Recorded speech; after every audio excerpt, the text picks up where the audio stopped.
স্বাগতম সবাইকে West point একাডেমিতে। আশা করি সবাই ভালো আছো। আজকে আমরা আলোচনা করব সপ্তম শ্রেণীর বাংলার তৃতীয় অধ্যায়ের পঞ্চম পরিচ্ছেদের সর্বশেষ পৃষ্ঠা 59 যে পৃষ্ঠায় ছক রয়েছে সেই ছকের সমাধান নিয়ে। এখানে বলা হয়েছে যে বাক্য তৈরি করে। এর আগে কিন্তু তোমাদের এর আগে দুইটি ক্লাস আগে বাক্য কি, বাক্যর প্রকারভেদ নিয়ে তোমাদের সাথে আলোচনা হয়েছে। গঠনগতভাবে যে বাক্য তিন প্রকার, সরল, জটিল, যৌগিক, এগুলো নিয়ে কিন্তু বিস্তারিত আলোচনা হয়েছে। ওই ক্লাসটা দেখে না থাকলে আমি বলবো তোমাদেরকে আগে সেই ক্লাসটা দেখে আসো। সেই ভিডিওটা দেখার পর আজকের এই সমাধান ক্লাসটি তোমরা দেখলে তোমাদের জন্য বুঝতে সহজ হবে এবং তোমরা আসলে আমার এই ভিডিও ছাড়া খুব সহজে নিজেরাই ছকটা পূরণ করতে পারবে।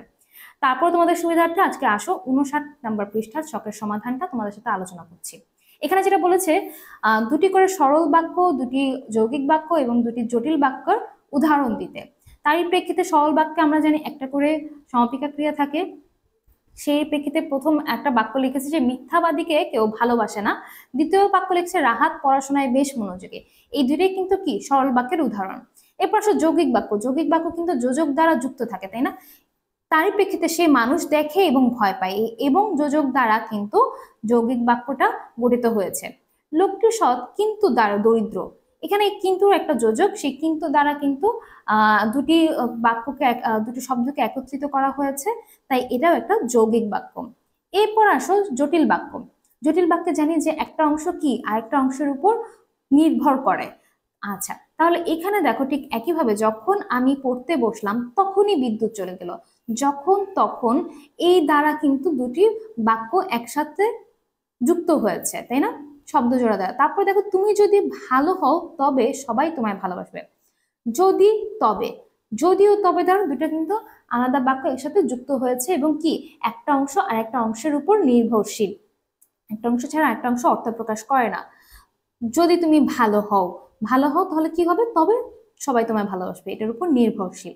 এই জন্য এটা হচ্ছে একটা জটিল বাক্যের উদাহরণ। আশা করি তোমরা বুঝতে পেরেছো। এই বাক্যর যে ক্লাসটি আছে সেটা যদি তোমরা বুঝে থাকো তাহলে এই ধরনের অসংখ্য বাক্য তোমরা নিজেরাই বানাতে পারবে। তাই তোমাদেরকে আবার অনুরোধ করছি, এর আগে বাক্যের ক্লাসটি দেখে আসো এবং এর আগে বাক্যের যে ছকের পূরণগুলো রয়েছে পৃষ্ঠা নম্বর 56 এবং 58, এই ছকগুলো পূরণের যে ভিডিও কিন্তু তোমরা এর আগে পেয়ে যাবে। আলাদা করে পৃষ্ঠা নম্বর 56 ছকের পূরণের একটা সমাধানের একটা ভিডিও আছে, পৃষ্ঠা নম্বর 58 ছক সমাধানের একটা ভিডিও আছে। সেটা দেখে তোমরা আরো বেশি ক্লিয়ার হয়ে যাবে। ঠিক আছে, আজকে এই পর্যন্তই ছিল।